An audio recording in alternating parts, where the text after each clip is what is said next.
চলছে এফআইআর। এরই মাঝে যে খবর, রাজ্যে অসংগৃহীত ফর্মের সংখ্যা 58 লক্ষের বেশি। 58 লক্ষের বেশি ফর্ম অসংগৃহীত। ফর্ম আপলোড এখনো বাকি। দক্ষিণ 24 পরগনা জেলায় একাধিক ফর্ম ফেরত না আসার অভিযোগ। 58 লক্ষ নাম বাদ যেতে চলেছে। এফআইআর চলাকালীন যে তথ্য পাওয়া যাচ্ছে, অসংগৃহীত ফর্ম রাজ্য জুড়ে 294টা বিধানসভা কেন্দ্রে মোট 58 লক্ষের বেশি। 58 লক্ষের বেশি অসংগৃহীত ফর্ম, অর্থাৎ 7,60,00,000 বেশি ভোটারের মধ্যে 58 লক্ষ ভোটারের ফর্ম অসংগৃহীত।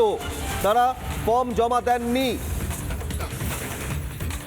এমতো অবস্থায় এফআইআরের শুনানি পর্ব শুরু হতে চলেছে।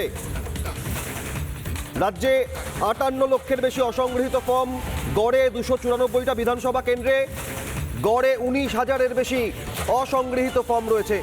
এখনো পর্যন্ত যে তথ্য পাওয়া যাচ্ছে, রাজ্যের 294টা বিধানসভা কেন্দ্রে গড়ে 19,000-এর বেশি অসংগৃহীত ফর্ম। 58 লক্ষের বেশি অসংগৃহীত ফর্ম। এফআইআরে নাম বাদ যেতে চলেছে 58 লক্ষ ভোটারের। রাজ্যে অসংগৃহীত ফর্ম আপলোড এখনো বাকি। দক্ষিণ 24 পরগনায় একাধিক ফর্ম ফেরত না আসার অভিযোগ।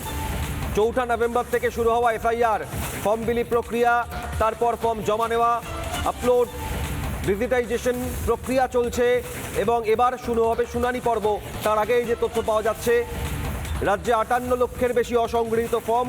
স্বাভাবিকভাবেই গড় হিসেবে 294টা বিধানসভা কেন্দ্রে 19,700-রও বেশি ফর্ম, এক একটা বিধানসভা ওয়ারি অসংগৃহীত ফর্ম।